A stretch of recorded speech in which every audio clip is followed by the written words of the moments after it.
very much, Jackie Bryan, and let me especially welcome you as the chair of tonight's leadership program, and to thank you for filling in the void left with the vacation of our press secretary, Miss Valencia Grant. I want, of course, to greet our citizens and residents, and to indicate to all that it is indeed a pleasure for me to dialogue with our people again on leadership matters. I continue to view leadership matters as an exercise in the people's democracy. Here, our citizens and residents from all walks of life have the opportunity to engage leaders at the highest level of the country on a range of issues of national interest and concern. I must thank the thousands of persons who week after week tune in to Leadership Matters on ZIZ Radio and television and on several social media outlets such as YouTube and Facebook, etc. Indeed, your views are important to me, and I invite you to continue to send your feedback after every program. As the Prime Minister of St Kitts and Nevis, my firm commitment is to lead our country to a successful recovery from the most significant challenge facing the world, that is, the COVID-19 pandemic. In this regard, we have adopted an all-of-society approach. Every voice matters. Every idea of value will be taken on board as part of my government's efforts to create the stronger and safer future. Last Friday, scores of persons attended our national dialogue at the Royal St Kitts Hotel, and they gave their views on how we can chart the way forward for a strong recovery and sustainable and resilient growth in the future. Indeed, we can take some confidence from the prediction by the IMF in its latest outlook that St Kitts and Nevis will record an 8% growth in 2021. Tonight, we have been focusing broadly on how we will chart that way to a sustainable recovery of our country. Indeed, in our upcoming budget address and appropriation bill, we will set out more specifically our programs to move our country in the right direction, notwithstanding the worst economic recession the world has experienced in the last 100 years. To our credit, our excellent success in St Kitts and Nevis in containing the novel coronavirus and our careful step-by-step approach to opening up the country over the past 7 months have put us in a stronger position than most countries. We are one of the safest countries in the region. Our crime rate is at an all-time low.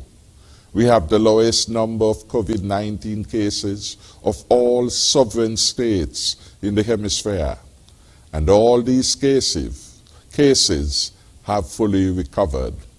We give God thanks for that reality. We have had no COVID-19 deaths and have no hospitalization at this time. We will keep it this way through hard work and our common sense approach in doing the right thing. We are working hard to market our country as the best place to vacation, to work, and raise families. Our tourism authority will lead in this effort, but all of us can put in a good word for our country, post some of the most scenic places, and invite our friends to come and enjoy our Twin Island paradise.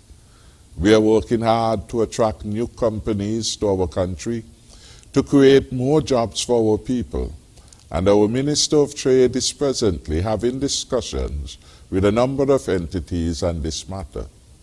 We are particularly interested in attracting companies which put ICTs at the heart of the operation. High-tech jobs are what we need to attract to our shores, while we strengthen our agro-processing, utilizing local fruits and vegetables. And in this regard, perhaps Mr. Discosta's reference to our not wasting or spoiling or allowing to go to waste in any form of the local produce will be captured with a strong agro-processing response. We will, with our private sector partners, implement our digital transformation strategy, delivering speedier and more reliable internet and telecommunication services to everyone at affordable rates, thereby providing the tools to advance real transformation in the way we do business. We will infuse modern information and communication technology in their widest application in our homes, our schools, our government, our churches and businesses. Our Citizenship by Investment program will be further strengthened to deliver foreign exchange earnings, providing financing for further growth of our hotel industry, creating a critical threshold of room stock that will make our destination highly attractive to airlines and visitors. Airlines need critical passenger load factors to make travel sustainable and profitable.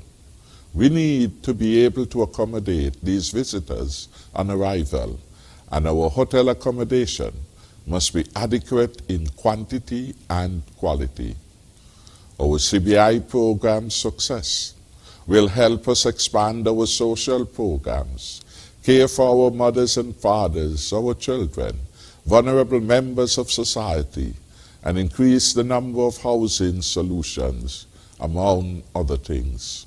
All of us will benefit when St Kitts and Nevis prospers.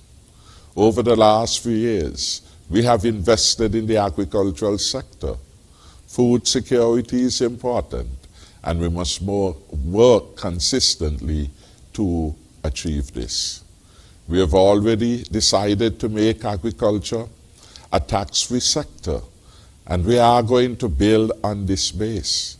We will provide every support we can to boost farmer confidence in agriculture and to encourage the next generation of our young, talented citizens and residents to invest in agriculture with the expectation of a very good return.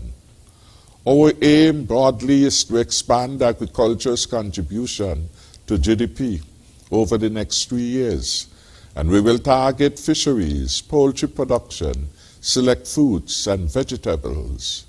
We want to close the gap between local production and local demand, and we want to significantly reduce our food import bill and increase income flows to our farmers. Mr. DeCosta made reference to the issue of subsidies. Indeed, in St. Kitts and Nevis, like other member states, agriculture receives a significant volume of support from the government. He has mentioned some.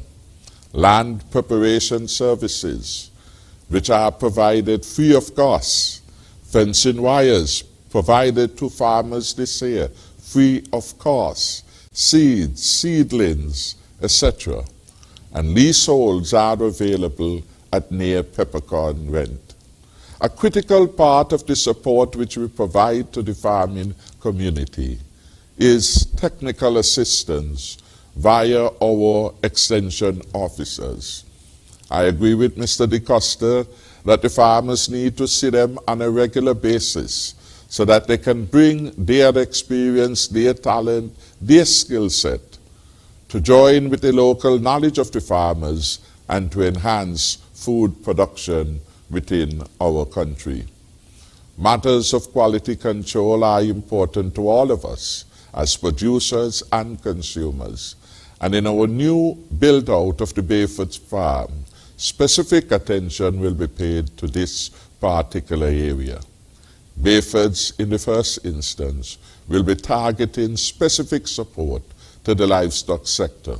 And I'm certain in the coming weeks, as the program unfolds, Mr. DeCosta will be delighted at what will be offered at Bayford's.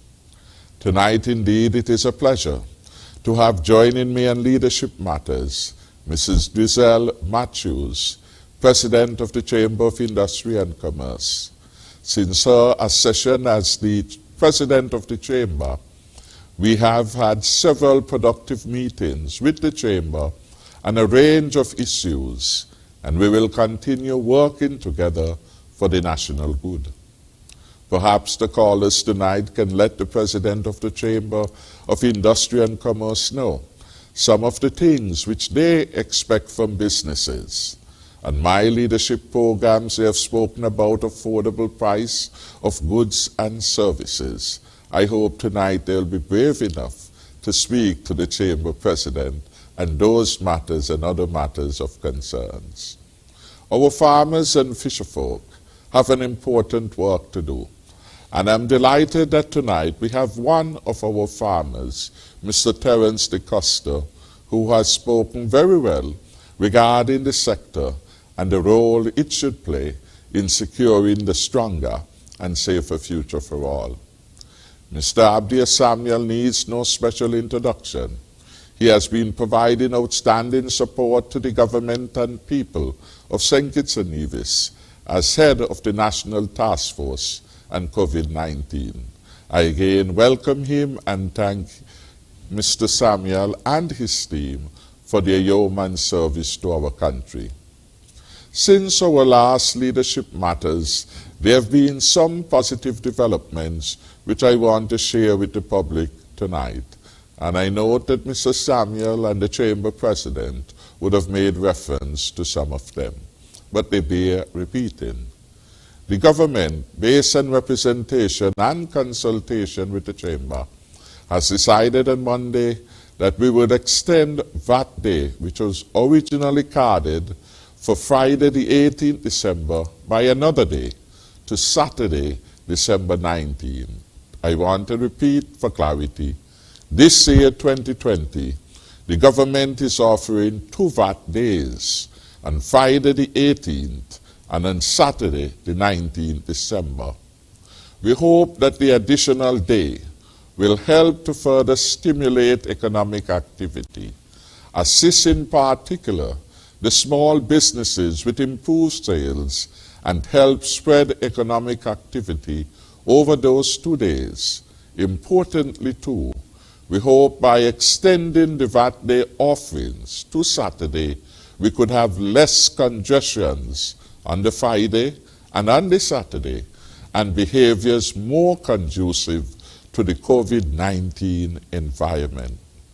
Indeed, one of the primary reasons for extending VAT Day is to minimize overcrowding on any of the 2 days. We expect businesses, and we are hoping that the Chamber President would give a gentle reminder to all businesses to observe the COVID-19 protocols regarding physical distancing, mask wearing, etc. And we remind again the customers that no mask, no entry into business places. At our consultation last Friday, the matter was raised with regard to the closure of the St Kitts and Nevis and Gwilla National Bank branch at the Robert Llewellyn Batcher Airport. I want to give the assurance that I have been advised by the chairman that that branch at the airport will open in the near future. Customers, however, will be expected to observe the COVID-19 protocols, and they should take note of the new requirements imposed by SCASPA for accessing the airport compound.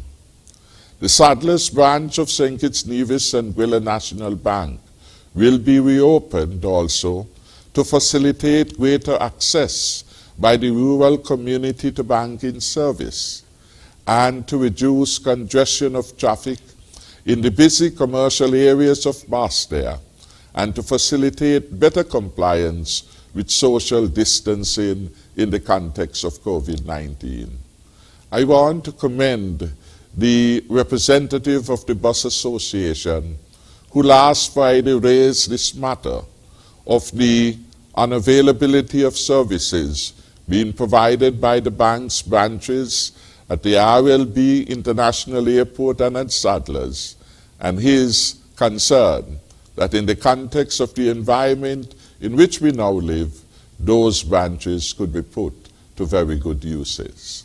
Very good use. Mr. Samuel gave his report with regard to travel flows, arrival in and out departures since the opening of our borders. And I can report that since the opening of our borders and up to November 7th, 183 passengers arrived into St Kitts and Nevis, and 217 passengers departed our beautiful federation over the same period. We received 65 inbound flights and 64 outbound flights. Cargo flights continue, and for the same period, we had 42 cargo flights into St. Kitts, and of course, 42 departed. The other matter which I wish to update the listening public with relates to the severance and long service gratuity payment. I am advised by the Labor Department that to date, 1,985 claims for severance payment and long service gratuity payments have been received by the Labor Department. 841 claims have already been processed. The operations continue, and all legitimate claims will be appropriately dealt with.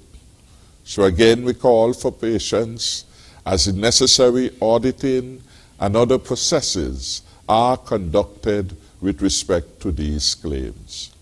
I want to pause at this time to allow ample time for those who are listening to participate more fully by way of their questions.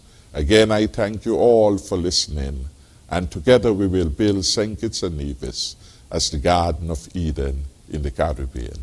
Thank you.